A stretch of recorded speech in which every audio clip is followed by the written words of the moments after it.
अस्सलाम वालेकुम स्टूडेंट्स आज के इस वीडियो लेक्चर में हम हीट लाइटनिंग आपके सिलेबस में जो फर्स्ट प्ले है उसको डिस्कस करेंगे। हम इस प्ले का टेक्स्ट नहीं करेंगे क्योंकि इसका टेक्स्ट जो है वो एक तो बहुत ज़्यादा लेंथी होता है, दूसरा इसका टेक्स्ट वो ट्रांसलेशन आपको यहाँ से अमूमन नहीं आनी होती, इसलिए लाजमी नहीं है। लेकिन आपने किन चीज़ों पे कंसंट्रेट करना है और आपको ये प्ले पढ़ा के क्या मकासद हासिल किए जाते हैं वो चीज़ बहुत ज़्यादा इम्पोर्टेंट है। वो सारे के सारे लेक्चर्स में मैं आप से करता आ रहा हूँ, बताता आ रहा हूँ कि वो क्यों इम्पोर्टेंट है। स्टूडेंट्स, फर्स्ट ऑफ ऑल तो आप में लैंग्वेज की स्किल्स डेवलप करनी होती हैं। वो कौन कौन सी 4 मेन स्किल्स है जो आप में डेवलप करनी होती हैं। वो सबसे पहले लिसनिंग की स्किल डेवलप करनी होती है। लिसनिंग की स्किल से मुराद ये है if someone is speaking to you in English, you should understand what the person is speaking about or what the person is speaking of. कि अगर आपके साथ कोई इंग्लिश में बात कर रहा हो तो आपको समझ आए कि वो बंदा क्या बात कर रहा है, किस चीज के बारे में बात कर रहा है। ऑफ कोर्स ये एक कम्प्लेक्स प्रोसेस होता है, आपको बहुत सारी चीज़ों से फेमिलियर होना चाहिए, तभी आपकी लिसनिंग अच्छी होती है। आपको इंग्लिश साउंड्स के साथ जो है वो फेमिलियर होना चाहिए, उसके अलावा इंग्लिश वर्ड्स के मीनिंग्स के साथ जो है वो फेमिलियर होना चाहिए। इसके अलावा डिफरेंट और जो लैंग्वेज के पैरा लैंग्वेज होती है, लैंग्वेज की क्वालिटीज़ होती हैं, उनके साथ भी आपको फेमिलियर होना चाहिए। दूसरा ये कि आपको if you are given some text आप उसको पढ़ सकें और पढ़ के उसे अंडरस्टैंड कर सकें। अगेन वही बातें जो है वो आ जाती हैं कि अगर आप इंग्लिश की साउंड्स, इंग्लिश के वर्ड्स के मीनिंग्स के साथ फेमिलियर नहीं हैं तो टेक्स्ट को समझने में आपके लिए मुश्किल होगी। उसके बाद ऑफ कोर्स जो आपकी आउटपुट स्किल्स होती हैं वो स्पोकन स्किल है। This skill is very much important and you should try to develop the spoken skill of English language, because when you will be appearing for different interviews or perhaps in your life, real life, you will have to come across situations where you will have to use your language, whether you are speaking to someone who is not a speaker of your language but a speaker of English, और आप बाज़ का जो है वो आपको interview panels के सामने अपियर होना पड़ेगा। वहाँ पे आपसे जो रिक्वायरमेंट की जाती है कि आप इंग्लिश में बोल सकें। ऑफ कोर्स यहाँ पे भी जो है वो सुनने की स्किल भी जो है वो साथ साथ फिर इम्पोर्टेंट होती है कि if someone is speaking to you in English and you are in an interview situation, if you are not understanding, of course you will not be able to speak. तो स्पोकन कैपेबिलिटी, स्पोकन स्किल पे आपको जो है वो काम करना चाहिए। मैंने आपको कई लेक्चर्स में बताया है कि ये मेथड क्या हो सकता है जो आपको स्पोकन स्किल में सम सॉर्ट ऑफ ग्रिप जो है वो दे सकता है। Then finally of course writing है। राइटिंग अल्टीमेट स्किल है और ये स्किल सबसे ज़्यादा चेक होती है आपके एग्जाम्स में कि आपको कुछ क्वेश्चंस दिए जाते हैं, आपसे कहा जाता है आप उनके आंसर लिखें, या कुछ लंबी कंपोजिशन भी हो सकती है। जैसे फर्स्ट ईयर में स्टोरी राइटिंग है, लेटर राइटिंग है, एप्लीकेशन राइटिंग है।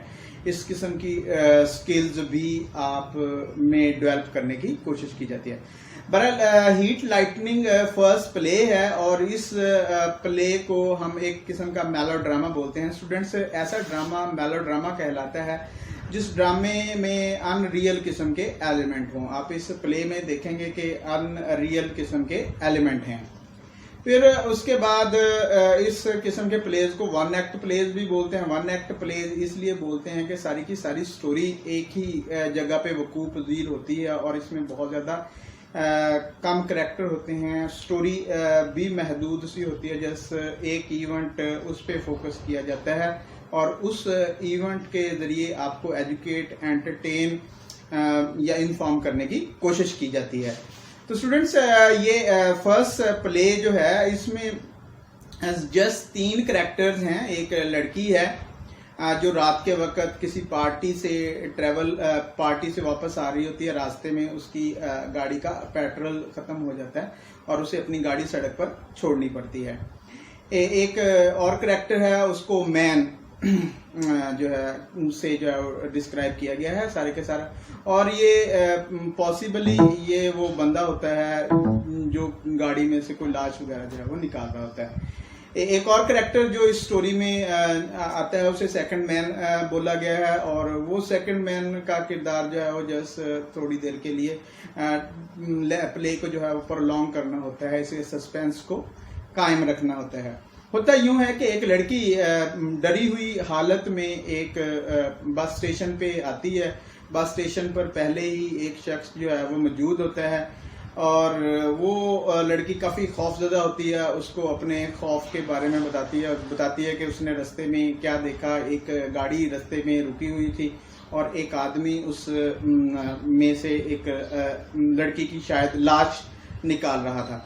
बाद में वो आदमी उस लड़की का ताक़ुब करना शुरू कर देता है। लड़की दौड़ती हुई जंगल में चली जाती है, और जब वो दौड़ रही होती है उससे उसकी सर्च लाइट जो होती है, जो उसकी लाइट होती है उसके पास, वो गिर जाती है।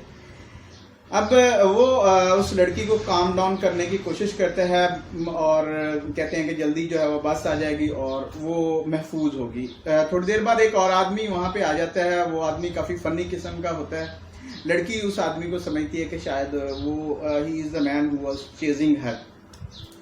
जब इस सारी की सारी सिचुएशन में काफ़ी ड्रामा सा जो है वो क्रिएट होता है। लड़की उस बंदे पे शक करती है, और वो बंदा जो है वो लड़की और दूसरे दोनों पे शक कर रहा होता है कि शायद they have some sort of affair and they are. बहरहाल बस जो है वो आ जाती है। तीनों में से कोई भी जाने के लिए तैयार नहीं होता। सेकंड मैन जो है वो फर्स्ट मैन से पूछता है कि चलें। वो कहता है आई एम नॉट गोइंग। तो वो कहता है लड़की से, फिर कहता है कि हम चलें। लड़की कहती है I am not also going. तो वो सेकंड मैन निकल जाता है वहाँ से, बस पे चला जाता है। अब जब बस चली जाती है तो लड़की को लगता है कि क्योंकि सेकंड मैन चला गया है तो वो नहीं हो सकता जो बंदा उसको चेज कर रहा था। फर्स्ट मैन उसे उसकी लाइट दिखा देता है। सर्च लाइट जो है वो दिखाता है उसे कि इस लाइट से शायद तुम उस आदमी को पहचान लो जो आदमी तुम्हारा ताक़ुब कर रहा था। लड़की के लिए ऑफ कोर्स बड़ी डिफिकल्ट किस्म की सिचुएशन होती है। अंदर से दरवाज़ा जो है वो बंद होता है। वो दरवाज़ा खोलने की कोशिश करती है। पहला जो आदमी वहाँ पे होता है वो उसकी तरफ बढ़ता है। मीनवाइल वो दरवाज़ा खोल लेती है। इसी दौरान जो है वो एक कुत्ता आ जाता है। वो उस आदमी पे हमला कर देता है और उस आदमी को वहाँ से दौड़ने पे मजबूर कर देता है। लड़की कुत्ते को थपथपाती है, कुत्ते के साथ जो है वो प्यार करती है। इस तरह से ये प्ले जो है वो ख़त्म हो जाता है। स्टूडेंट्स, प्ले में काफ़ी ज़्यादा एंटरटेनमेंट है। इसमें एजुकेशन तो शायद इतनी ज़्यादा नहीं है, लेकिन इसमें एंटरटेनमेंट है। आप लोगों के लिए जो है वो क्या है, आपसे डिफरेंट टाइप ऑफ क्वेश्चन जो है वो पूछे जा सकते हैं। वोकैबुलरी की सर्टन आइटम्स हैं, उन पे सिनोनिम्स वगैरह जो है वो आपसे पूछे जा सकते हैं। और क्वेश्चन के आंसर ये they are very much important, ये बहुत ज़्यादा अहम होते हैं। स्टूडेंट्स, अगर आप अपने आप में स्पोकन की कैपेबिलिटी पैदा कर लें and you are working continuously to learn in order to improve your spoken skill, improving your written skill does not remain a problem. कि अगर आप अपनी स्पोकन स्किल लाइक आप एक सेंटेंस, करेक्ट सेंटेंस जो है वो किसी चीज़ के बारे में बोलना शुरू कर दें और उस पर जो है वो प्रैक्टिस करते रहें। ऑफ कोर्स अपने टीचर्स से, अपने फ्रेंड्स से पूछें कि आपका सेंटेंस जो है वो करेक्ट है या नहीं है, या खुद भी स्टडी करें कि एक करेक्ट सेंटेंस की क्या रिक्वायरमेंट्स होती हैं, सब्जेक्ट क्या होता है, प्रेडिकेट क्या होता है, करेक्ट यूज ऑफ वर्ब जो है वो क्या होता है, किस तरह से जिस टेंस में सवाल पूछा जाए उसी टेंस में आंसर जो है वो देना चाहिए।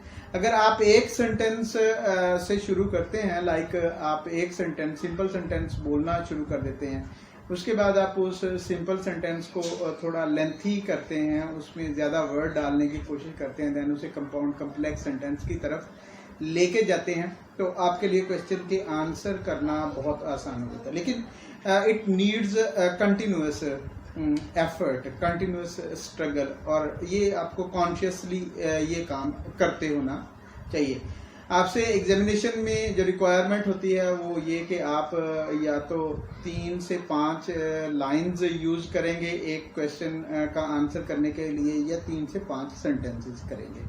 तो आप you can easily understand, it is not very difficult if you are clear in your mind कि what you are to learn in order to get marks in your examination. आप कंटिन्यूसली शुरू से अगर इस पे काम करते आ रहे हैं तो जब तक आप प्लेस तक पहुंचते हैं it is not difficult at all. लेकिन ज़्यादातर स्टूडेंट जो है वो इस तरह से काम नहीं कर रहे होते हैं। वो क्या करते हैं, क्वेश्चन के आंसर उनको चाहिए होते हैं और वो क्वेश्चन के आंसर लेके उनको याद करते हैं, उसके बाद एग्जाम्स में लिख देते हैं।